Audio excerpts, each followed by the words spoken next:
Michelle here, back with another video. I'm back from my little staycation and I have so much to share with you.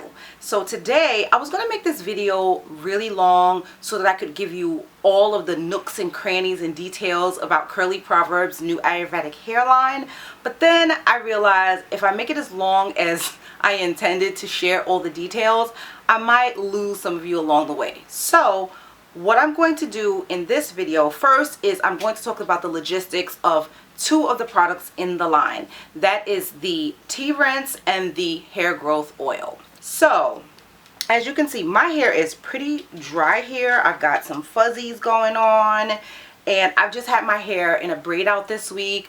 I re-braided my hair up 2 days ago, and you know, although today is Saturday, it's typically wash day for me, but I think I'm going to start stretching wash day out again for 2 weeks, every 2 weeks versus every week, at least until the winter time. I'm not sure. I think that the difference in how I wash my hair will be based upon the style that it's in once I set it. So for example, if I do a wash and go, or if I do a twist out or a braid out that I do not retwist or rebraid during the week, then I will likely rewash my hair 1 week later. However, once I've done a braid out or a twist out and then I retwist or rebraid my hair because I want to extend the style a little bit, then I'm probably going to extend the wash cycle or the wash day process another week out, making it every 2 weeks. Let's get started talking about the tea rinse and the hair growth oil. Okay, so we'll start with the hair growth oil.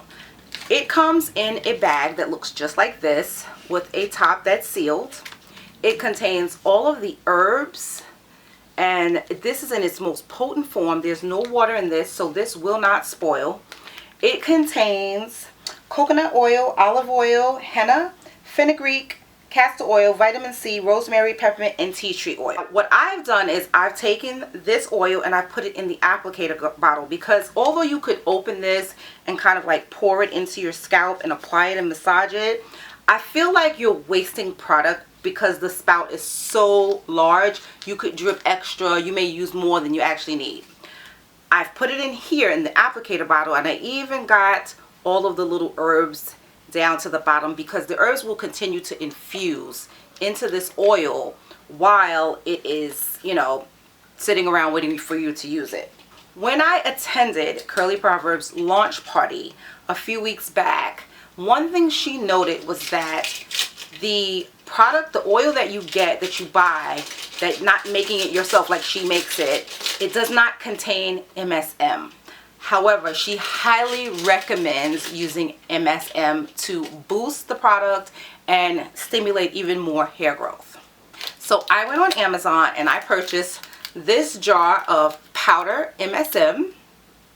It is Doctor's Best. It contains MSM powder with Opti MSM, helps promote joint and skin health as well. Now that's obviously if you're taking it internally, because you can take MSM internally, but for the purposes of boosting the hair growth oil, you would take a teaspoon of the MSM, apply it to the oil, which I have already done, shake it up, and then you will apply it to your hair. In the next video that's a continuation of this one, I will show you how I apply the product, how I apply the oil, and how I use it with the green tea rinse. But first, now let's talk about I'm calling it green tea rinse. It's actually a tea rinse. It contains green tea, but it also contains black tea.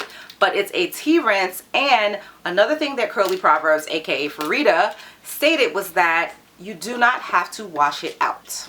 So at the party, she gave us a 1 ounce packet, I'm sorry, a ½ ounce packet of the tea rinse. It does say green tea rinse on it, but it contains lavender, calendula, chamomile, black tea, green tea, comfrey, sage, and red clover and hops.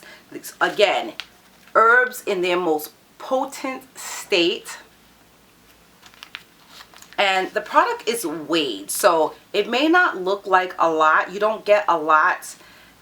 This would be $25 if you purchase this. I got this for free going to the launch party. But then, because I am so serious about growing this hair back, I purchased a larger size, which I got the other day. I won't probably have to dig into this anytime soon. But again, like I said, it will not spoil because there's no water in it. These are just herbs in their most potent form. Once you put it together and you make your tea rinse, then you refrigerate it and use it. So let me show you what that looks like. Okay, so this is my very first batch of the tea rinse. Again, you don't have to wash it out.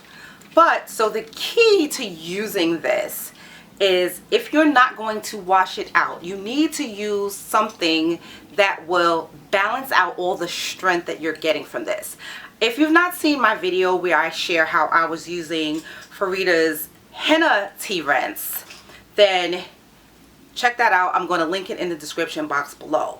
But basically, I was spraying it on, and I was noticing that my hair was feeling a bit dry. And that's because the strength that you would get from the henna, or the strength you would get from the tea rinse, needs to be balanced out with moisture. To do that, what she does is a little bit different than something I recommend, because fine natural hair is so easily weighed down. You need to do some things a little bit differently. Okay, so again, I will demonstrate how to use this. But the leave-in conditioner that I recommend for hair that's fine is the Camille Rose Naturals Coconut Water Leave-In Detangling Hair Treatment. This is one of the best leave-ins I have ever tried. It contains distilled water, which is great because that means there's no trace minerals in it. And it also contains coconut. It contains hemp seed oil. So you've got your moisture and your sealant in one product.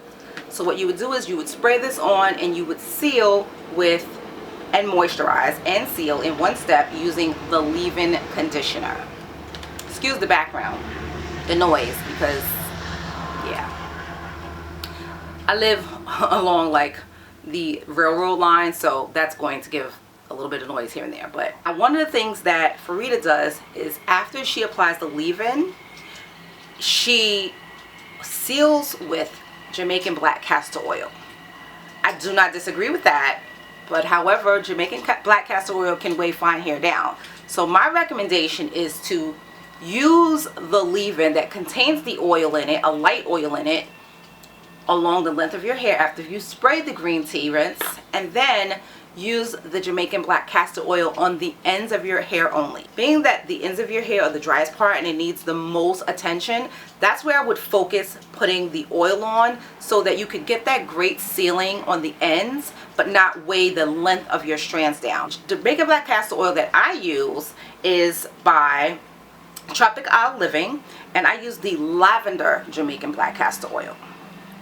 I really like this, and I think it works really well with the tea rinse, because the tea rinse also contains lavender. Lavender is very beneficial for your hair as well as for your scalp, but we're not going to put this on our scalp. We're just going to put it on the ends of our hair. So that is the logistics of these two particular products. There's also two other products within CurlyProverbz and CurlyProverbz X Bell Bars line. They've collaborated to create these products.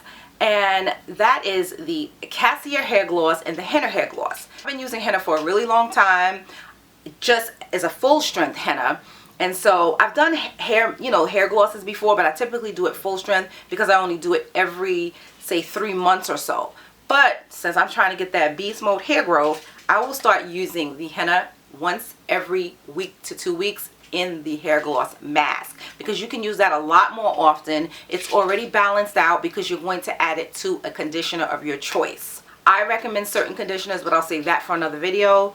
And anyway, you could use the henna gloss, or you could use the cassia hair gloss. The cassia hair gloss provides strengthening just like the henna, but without any color deposit.